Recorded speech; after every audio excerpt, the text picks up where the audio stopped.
Donc on va essayer, Bezrat Hashem, de reprendre doucement. On est à la porte 21, chapitre 8, et on va essayer de terminer aujourd'hui ce chapitre. Alors, il faut toujours voir le mouvement global de l'argumentation et les explications techniques. Nous, on était parti, si vous en souvenez, du Shem Ayin Bet, d'accord, de ce fameux nom de 72 mots, d'accord. D'ailleurs, qu'on a revu, puis que c'était le nom qui est indiqué dans la Torah lors de la traversée de la mer Rouge. Très bien. On va dire que ce nom-là, de 72, voilà comment je vois le Rama qui comprend les choses, ou en tout cas elles sont déjà comprises dans les textes, que ce nom de 72, il indiquait, c'était en gros 72 noms, d'accord. Ces 72 noms qu'on a tirés des 3 versets qui sont là-bas, il nous a renvoyé à un autre principe, qui est le principe de 12. Alors les 12, on avait trouvé ça, vous vous rappelez, dans les 12 tribus, dans les 12 pierres, dans les 12 pierres du pectoral, dans les 12 pierres que Jacob il a pris pour former son fameux oreiller. Et cette notion de 12, qu'on avait divisée, vous vous rappelez, on avait divisé sur 3 degrés, elle nous avait permis de comprendre qu'il y avait une configuration à chacun des degrés. D'accord ? À chacun des degrés. Comme si ça se jouait sur plusieurs plans. D'accord ? Donc on va voir les choses en termes de noms. Et on avait dit qu'il y avait 3 plans principaux. Que d'après le Sefer Yetzira, c'est simplement 3 plans. On avait dit que c'était Olam, Shana et Nefesh. Vous vous rappelez, d'accord ? C'était le monde, l'année et l'âme. De ça, on avait considéré un élément qui se faisait par rapport à 3 noms.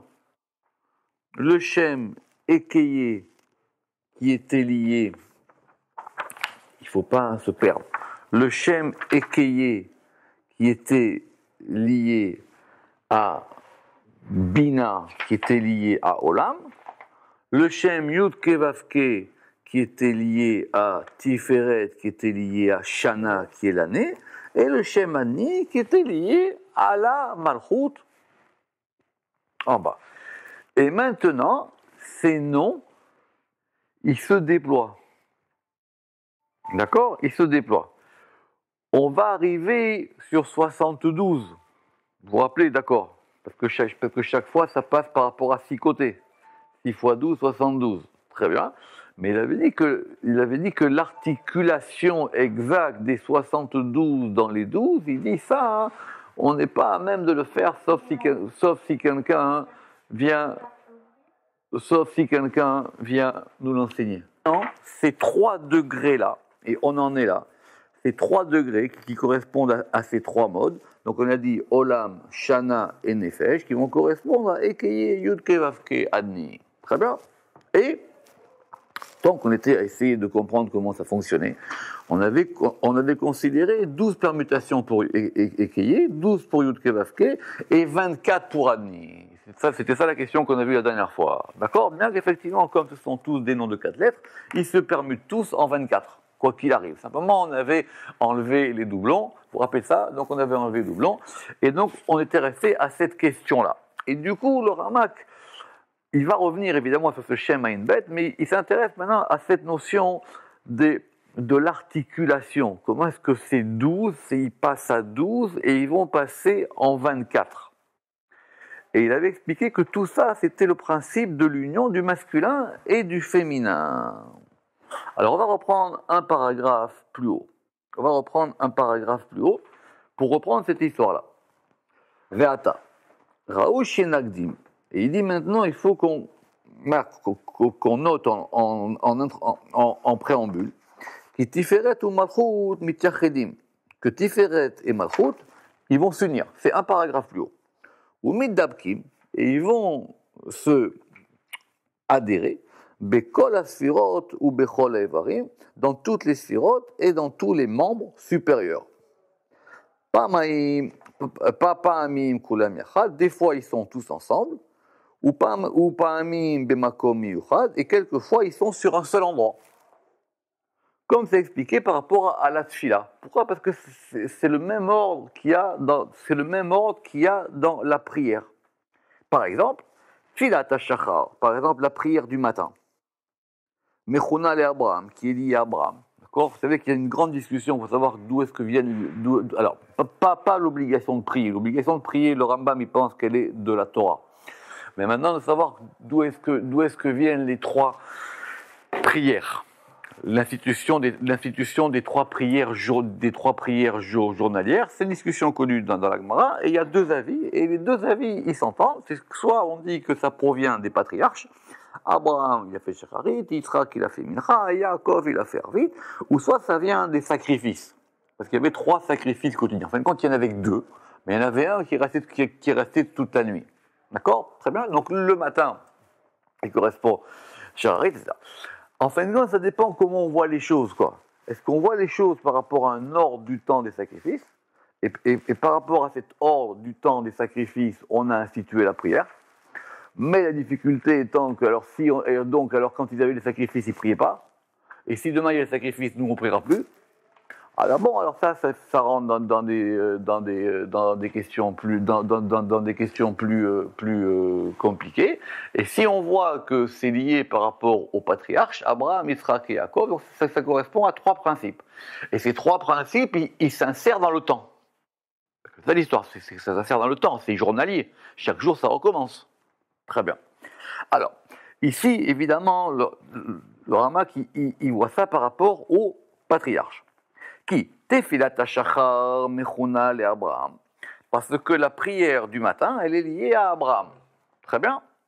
Et dans ce degré qui s'appelle Abraham, Vesham, Mitra Peket Haldoda, elle va, le féminin Malchut, elle va se blottir dans son aimé qui est Tiferet, par Chesed, par Abraham. C'est-à-dire qu'il y a un lieu d'union. Il y a une union, mais il y a aussi le lieu où l'union se passe. Et il y a aussi comment est-ce que se fait l'union. Des fois, ils vont s'unir en partie, des fois, ils vont s'unir totalement. Donc, par exemple, la prière du matin, c'est Abraham, et ça correspond à une union de Malchut et Tiferet, qui correspond à un blottissement, comme il dit ici, et ça se fera par rapport à Chesed. Tfilat Mincha, la prière de Mincha, elle est liée à Yitzhak, Vesham Yichuda Imo, et là-bas aussi, elle va s'unir avec lui par la Gevura. Et Tefilat Arvit, elle est liée à Yaakov, et c'est aussi une troisième union. Comme si à chaque fois, il y avait trois unions, et chaque fois, il y avait une union. Mais dans cette union, elle peut se faire à différents degrés. C'est ça qu'on veut comprendre. On veut savoir qu'il y a une union, et cette union, elle se fait à différents degrés, à différents endroits, à différents moments. Et évidemment, elle ne se fait pas de la même manière. Ou Keseder à Tefilot, Ken Seder à Moadim. Et il en est de même, de ce qu'il est pour les prières, il en est de même pour les fêtes. Parce que les fêtes, c'est aussi des moments particuliers où il va y avoir une union. Alors, Pessah, on est encore un peu dedans. Pessah, c'est lié à Chesed. Pessah, c'est lié à Abraham. Pessah, c'est la fête du Chesed. Parce que c'est lié au commencement, parce que c'est lié au miracle de la sortie d'Égypte. C'est lié... Bon, pourquoi Pessah, c'est lié à Chesed? Parce que ça commence du côté droit. C'est le début de l'union qui se fait du côté droit. Shavuot, c'est à Tiferet. Shavuot, c'est l'union, c'est le centre. Shavuot, c'est le centre. C'est pour ça que c'est la seule fête qui dure un jour. D'ailleurs, il n'y a pas d'autre fête qui dure un jour, enfin, Dieu de Yom Tov, à part Kippour. D'accord. Donc Shavuot, c'est Tiferet. Et Rosh Hashanah, c'est Gvura. Rosh Hashanah, c'est Gvura. C'est pour ça que la fameuse discussion de savoir est-ce que le monde il a été créé en Tishri ou en Nissan, ou est-ce qu'on commence le calendrier depuis Tishri ou depuis Nissan? C'est-à-dire que nous on commence le calendrier depuis Tishri, mais la Torah elle commence depuis Nissan. Quand dans la Torah on compte des fêtes, quand on parle le premier mois c'est Nissan. Et ça correspond à une discussion qu'il y a. Est-ce que le monde il a été créé en Tishri, est-ce que le monde a été créé en Nissan? Ce qui pose des problèmes, par exemple, si vous voulez voir, quand on va voir l'histoire de Noé. Quand Noé il rentre dans l'arche, dans la Torah, il y a toute une articulation sur le premier mois, le deuxième mois, etc., jusqu'à ce qu'il arrive.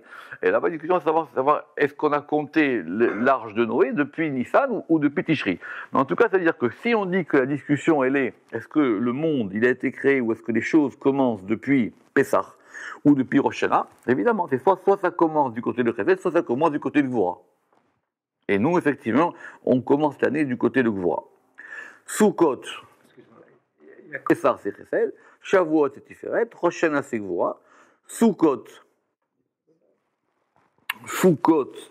c'est Yesod, oui, selon beaucoup de textes du Zohar, Sukkot c'est lié à Yesod, et Shemini Chag Atzeret, parce que ça c'est une fête qui est en soi, c'est-à-dire la fête du 8e jour de Sukkot, elle est liée à Malchut.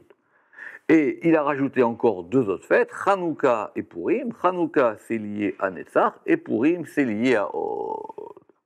Et donc, c'est-à-dire qu'à chaque fois, à chacun de ces 2, autrement dit, comme si on retrouvait à l'intérieur de chaque plan, ou même à l'intérieur de chacune des séphirotes, une union particulière du masculin et du féminin. Et c'est comme ça que ça a été expliqué dans les tikkunim. Ici, il ramène dans les tikkunim Zohar Chadash. Et à chaque fois, c'est pas qu'on nous dit que Pessah c'est Chesed d'ailleurs quoi. Pessah c'est Chesed, mais c'est un moment où va se faire une union particulière de Tiferet et Malchut. Très bien. Ou si vous voulez, on dira une union de Yaakov avec Rachel ou d'une union avec Léa, quand on rentrera dans le Rizal. On verra, est-ce que cette union, elle se fait sur toute la hauteur, ou est-ce qu'elle se fait d'une certaine manière, dans une certaine configuration. Besod a anafim aele, et ça se fait par justement toutes les branches des ramifications de Tiferet et de Malchut. Ve'enze makom adrush hazeh, et de toutes les manières, il dit, c'est pas ici le lieu d'expliquer ça en long, qui n'est vers Oto Sefer Oryaka, parce qu'on expliquera ça dans le livre, dans le Pirouche Zohar, dans Oryaka. Ce qui veut dire, encore une fois, que le Pardes, c'est son premier livre. Il était jeune quand il a fait Pardes, il n'avait même pas 30 ans. D'accord. Hein 27. C'est possible, d'accord. Mais en tout cas, le Oryaka, c'est sûr qu'il a fait après. En tout cas, on voit bien que dès ici, déjà. Ouais, il avait déjà. Il avait déjà. Alors ici il y a marqué, alors pour ceux qui aiment les détails, ici il y a marqué qu'il nevaer. Nevaer c'est au futur. Mais des fois il dit qu'il yidbaer. Alors soit il avait le plan qu'il allait faire le Yakar, mais des fois il dit qu'il parce que déjà je l'ai expliqué. Donc apparemment il avait déjà commencé la rédaction du Oryaka. Ce qui est d'ailleurs plus logique. Avant de faire une synthèse, il faut avoir d'ailleurs fait tout le Zohar. Omnam. Tishtane abechina. Maintenant, toutefois, évidemment, à chaque fois, ça sera une union particulière. Les filles ishtanut amakom, en fonction du lieu. La vérité, il aurait pu dire en fonction du temps. Ve'yidgale adavarate, et cette chose-là, elle va se dévoiler, besod tsirouf anikud, dans la manière dont on va permuter les points voyelles. Puis qu'à chaque fois, si on dit qu'à chaque fois c'est une union Tiferet ou Malchut, alors on va dire c'est une union Yud Kevat Keadni. C'est-à-dire chaque fois, ça se fera d'une manière particulière, et ça, on le verra par rapport au point voyelle de cette union, de ces noms-là. Ve'id galed avadet, qui a allé à mispar les en tachlit, et de toutes les manières, pour que cette chose-là, elle nous amènera à un nombre sans fin. C'est-à-dire il y aura un nombre sans fin de. Il y aura un nombre sans fin de ça. Le Ramchal, il ramène, mais c'est pas exactement de lui, que Zman, le temps. Le temps, ça s'écrit Zaïd Mem Nun, 7 et 40, 47, 47 et 50, 97. D'accord? Il dit que le temps c'est Zman, c'est 97, et Zman, Zman, c'est la somme de Ma et Ben. Le Shem Ma, c'est 45, qui correspond au masculin, et le Shem Ben, qui correspond à Malchut, c'est 52. Et 45 et 52, ça fait 97. C'est-à-dire que le temps, tout le temps, c'est toutes les unions possibles du masculin et du féminin. C'est ça la meilleure définition du temps. Et ça, comme nous l'expliquerons. Alors maintenant, ça c'était ce qu'on avait vu la dernière fois. Veine, nimsaata. Donc maintenant, avec ça, il est clair. Yot emet, qu'il est vrai. Shehem kav dalet surot. Qu'on a donc 24 formes. C'est quoi les 24 formes? Les 24 permutations du Shem Adni. Qu'on était resté là-dessus. Kav dalet sirufi. Et donc ça fait 24 permutations. VM, M, Yud Bet Tsurot, Yud Bet Sirufim, et donc ça fait 12 formes et 12 Sirufim. C'est-à-dire, Sheakol Echad, Veakol Ole El Makom Echad, et parce que tout ça, ça va à un seul endroit. Et grâce à ça, on va pouvoir corriger un passage du Sefer HaBahir qui est dans un autre endroit. La vérité, je ne sais pas de quoi il s'agit ici. Il faut voir à quoi il fait allusion dans le Sefer HaBahir. Qui chen bier, parce que là-bas il est expliqué, ou bepirouche, ka'asher nevaer, ki yud bet zecharim, et donc parce que là-bas il est expliqué qu'on avait donc 12 masculines, ve yud bet nekevot, et 12 féminines. Domim elou le elou, qui se ressemblent l'une à l'autre, et ça va à 24. D'accord? Veine noda, iyot azachar efech anekeva. Alors, maintenant, intéressant. Comment, puis connu dans cette histoire, comment on va voir le masculin et le féminin? Il dit qu'on apprend ça du Sefer HaYetzira. C'est-à-dire, c'est des choses qu'on connaît, mais c'est pas qu'on les connaît pas pareil. Parce que dans le Sefer HaYetzira, on explique là-bas que le masculin, c'est l'inverse du féminin. Ok. Pourquoi? Kemo shenevaer beSefer HaYetzira. Zachar be'amash et nekeva be'asham. Alors ça, il faut que je vous explique. Le Sefer HaYetzira, il y a une division des lettres. Vous vous rappelez très bien? D'accord. Alors, les 3 lettres mères, c'est Aleph, Shin, Mem. D'accord? Très bien. Mais, ça c'est au début. Au chapitre 5 ou 6 du Sefer HaYetzira, il y a une Mishnah qui dit que elles sont masculines dans Amash et elles sont féminines dans Hacham. Alors, évidemment, Sefer HaYetzira, c'est compliqué. Autrement dit, on a ces 3 lettres, et quand elles sont dans un certain ordre, c'est masculin. Et quand elles sont dans un autre ordre, c'est féminin. Pourquoi il ramène ça? Parce qu'il veut tirer d'ici que du coup, on pourra comprendre un même mot, selon 2 permutations, il y en aura une masculine et une féminine. Mais, si vous faites attention, c'est pas exactement l'inverse. Parce que l'inverse de Hamash, c'est pas Hacham. De la même version. L'inverse de Hamash, c'est pas Hacham. Si vraiment je veux renverser Hamash, je mettrais Shin même Aleph. D'accord? Alors ça, sont des choses très compliquées. Quand on verra ce que c'est que les permutations, ça ne marche pas comme on croit. C'est pas parce qu'on inverse la chose qu'elle s'inverse elle-même. D'accord? En tout cas, on a dit que Zachar, c'est Aleph même Shin, et Nekeba, c'est Aleph Shin même. Velanu basé Shnedrachim. Et donc ça va nous permettre de voir ça selon 2 aspects. Premièrement, im nomar shiyu tikuna zecharim ve'anekevot kemo amash ve'asham. Soit on va dire que l'arrangement des permutations masculines et des permutations féminines, ça va ressembler au même principe que Amash et Hacham. Ve'namlich le'olam. Et alors, comment ça fonctionne? Venamlich leolam, et on va quoi faire?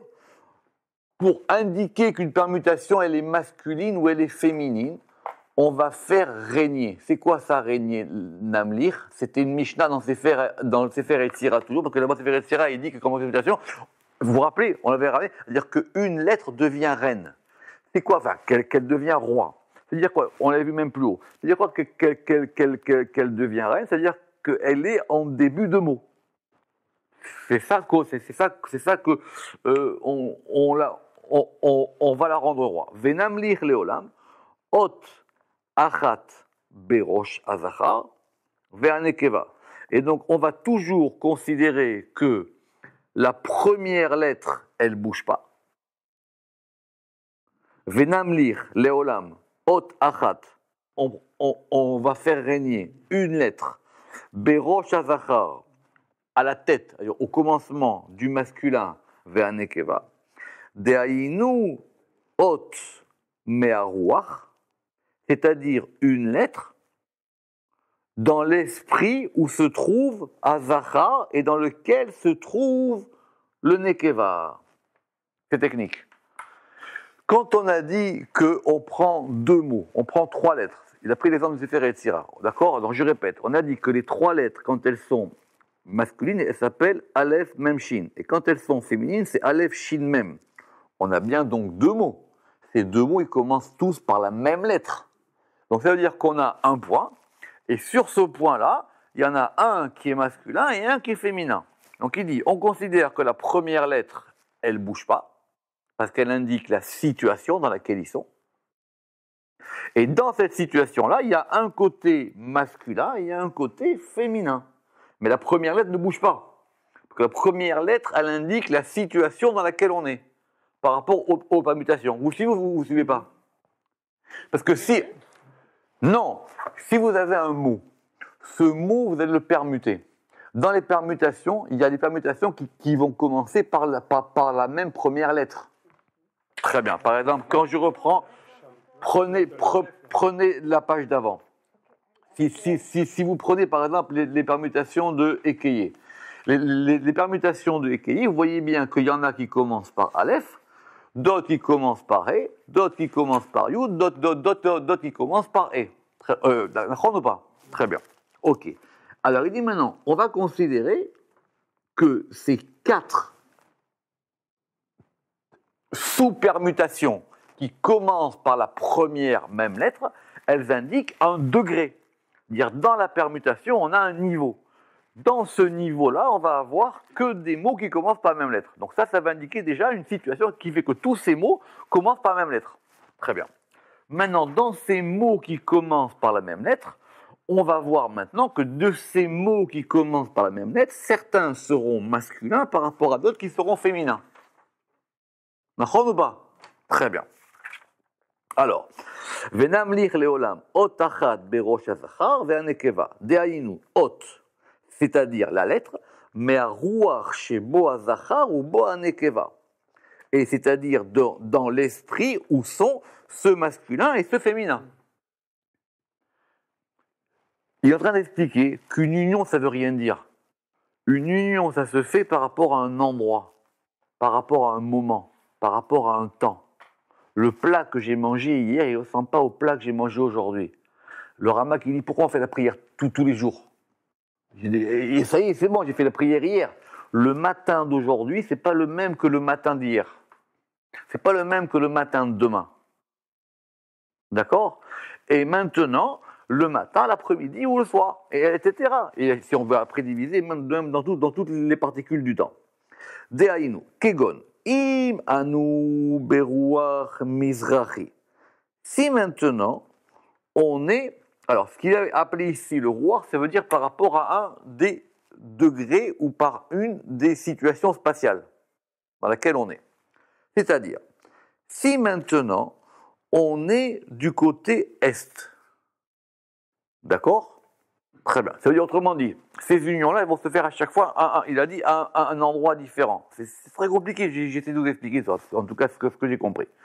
Donc, il dit maintenant, si on prend par exemple, donc a priori, il s'agit ici du Shem Yud Ke Vav Ke, Nachon, Kegom, Im anachnu beruach mizrahi. Si on est tout à fait, si on est du côté est, qui est le Yud du Shem Ekeye, comme on l'expliquait plus haut. Qu'est-ce qu'on a dit plus haut? On a dit qu'on avait Darom, Safon, Mizrach, Ma'arav. On a dit qu'on avait sud, nord, est, ouest. Vous vous rappelez ou pas? Par exemple, dans le Shem Ekeye, le Aleph, il est sud, le E, il est nord, le Yud, il est est, et le He, il est ouest. D'accord ou pas? C'est bon ou pas? Donc c'est ça qu'il veut dire ici. Kegon, im anachnu beruar mizrachi, sheu Yud mishem Ekeye kemvoar lail, ve'ine yie azachar. Alors si c'est comme ça, le masculin qui correspondra à ce degré-là, il sera Yud Ke et Yud Aleph Ke Ke, et son féminin sera Yud Ke Ke Aleph. Alors on n'est pas pressé. Comment il a trouvé ça? Comment il a trouvé ça? Ah oui, mais il faut étudier, c'est pas là pour rigoler. Il faut étudier. Comment il a trouvé ça? Alors, je reprends. On va maintenant considérer, on va dire, voilà, ok, on va se concentrer sur une donnée GPS. Ma donnée GPS, c'est que maintenant je veux voir qu'est-ce qui se passe du nom Yud Kevavke, pardon, du nom Ekeye quand il se trouve à l'est. S'il se trouve à l'est, l'est correspondant à la lettre Yud va devenir dominante. Oui ou non? Donc c'est pour ça qu'on va avoir des noms qui vont commencer par Yud. D'accord ou pas? Très bien. Maintenant, des noms qui commencent par Yud. D'accord? Très bien. Oui, mais simplement des noms qui commencent par Yud, il y en a 3. D'accord. Et ici, il n'y en a pris que 2. Alors, il dit, celle qui sera considérée comme étant masculine, le Yud, il ne bouge pas. Le Yud, c'est lui qui donne les coordonnées GPS, comme j'ai dit. Pour les deux. Pour les deux. Et après, il dit, Aleph, Ke, c'est celle-là qui correspondra au masculin. Et pourquoi vous dites que c'est l'inverse? C'est pas l'inverse. Eh oui, ben, c'est pas vraiment l'inverse. C'est-à-dire que, oui, c'est-à-dire c'est une, ouais, c'est pas vraiment une inversion. Si vraiment c'était une inversion, oui, remarquez très bien. Et son féminin, ça sera Yud Ke Aleph. Vechen.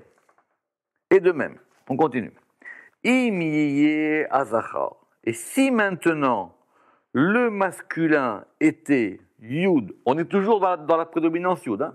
Si maintenant le masculin il était Yud Ke Aleph Ke, Yiye Anekeva Kamohu, le féminin sera aussi Yud Ke Aleph Ke. Pourquoi? Parce que c'est pas les mêmes E. Et là, chez où Imlir Ot He Arishona, Ve'anekeva Afra, Ve'imlicha Ot He Ashenia. C'est pour ça qu'à chaque fois, on en a 24. Ça va correspondre de savoir quel E sera au début ou quel E sera à la fin. Et comme à chaque fois, on en a 24, on en aura 12 masculines et 12 féminines. D'accord? C'est comme ça qu'effectivement, il a compris. Vechen be'adni. Et de même dans le nom Adni. Alors, dans le nom Adni, on reprend. Dans le nom Adni, le Aleph, il était Darom. Le Dalet, il était Tsafon, le Nun, il était Mizrach, et le Yud, il est Ma'arav. Je reprends dans le nom Adni, le Aleph, il est Sud, le Dalet, il est Nord, le Nun, il est Est, et le Yud, il est Ouest. D'accord ou pas? Besséder Gamo. Vechen. Be'adni. Alors maintenant, admettons que dans le Adni, je veux commencer par le Sud. Si je commence par le Sud, qu'est-ce que je fais? Je garde la prédominance Aleph. Je garde la prédominante Aleph. Ou Aleph. Veiye Azacha. Et donc le masculin, il sera Adni normal. Et son féminin, il sera Aleph Yud Nun Dalet.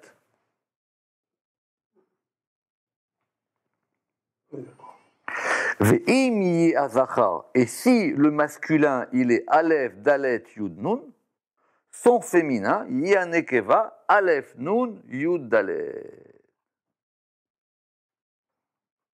Adni, ça marche mieux, parce que Adni, on a vraiment 24 noms différents. Déjà, il n'y a pas les deux fois. Voilà. Ve'imiye azachar aleph nun dalet yud. Et si son masculin, il est aleph nun dalet yud, yi anekeva aleph yud dalet nun. Donc a priori, on garde la première lettre et on inverse depuis la dernière. Enfin, en fin de compte, on a 4 lettres. Les 3 dernières, on les inverse comme ça. D'accord, on a le bloc de une, celle qui donne la prédominante. C'est quoi? Dis-toi que c'est de la musique. C'est de la musique. C'est de la musique. Les gens ils croient que c'est de la musique. Donc tu as une prédominante. Tu as une fondamentale au début. Et après tu as l'accord. Je ne sais pas comment, je ne connais pas la musique. Très bien. Et bien maintenant, là, tu gardes ta fondamentale, parce que c'est ta fondamentale qui te dit là où tu es. Et donc maintenant, celle-là, quand elle est comme ça, elle est masculine. Et ça se retourne. Et ça devient féminin. Maintenant, pourquoi ça et pas l'inverse? J'en sais rien. Parce qu'apparemment, il dit imier. Il dit si on considère l'une comme masculine, son inverse sera féminine.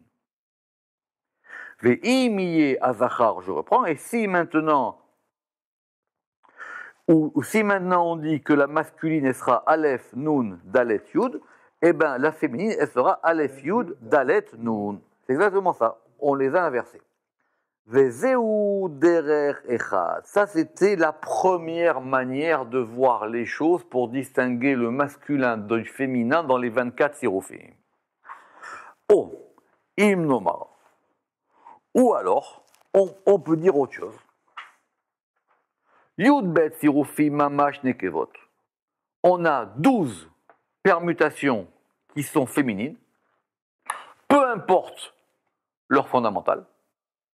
Ke yud bet azecharim, ou leolam azachar vanekeva shavim. Et les deux, ils s'en ressemblent. Par exemple, j'explique, quand on va dire le zachar il est yud kevavke, et le nekeva il est yud kevavke. En fin de compte, chacune a sa... Exactement. Azachar, ou alors on va dire Azachar, he, vav, he, yud, ve'anekeva, he, vav, he, yud. Soit on dit qu'on garde les fondamentales et on les fait, soit on dit effectivement, à chaque fois, elles sont 12 face à 12. C'est 12-12. Soit c'est entrelacé, soit c'est 12 par rapport à 12. Ve'anekeva, et donc, si on dit le zachar, he, vav et yud, et le nekeva, he, vav et yud, ze mashpia, ve ze mekabel. Et il y en a un qui est mashpia, le masculin, et il y en a un qui reçoit, c'est le féminin. Ve'abed derachim, shekulim, etzlenu, ad yavo moret tzedek.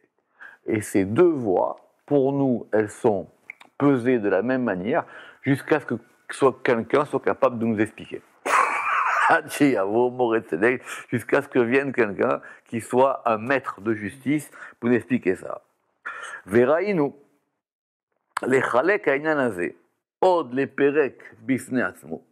Et il dit maintenant, et je veux pouvoir expliquer ça, et donc être capable de le distinguer dans un chapitre à part. Vela tête revar ben paracha les paracha, pour pouvoir donner un peu d'espace entre les chapitres et faire un peu de respiration. Baruch Adonai Leolam, Amen ve Amen.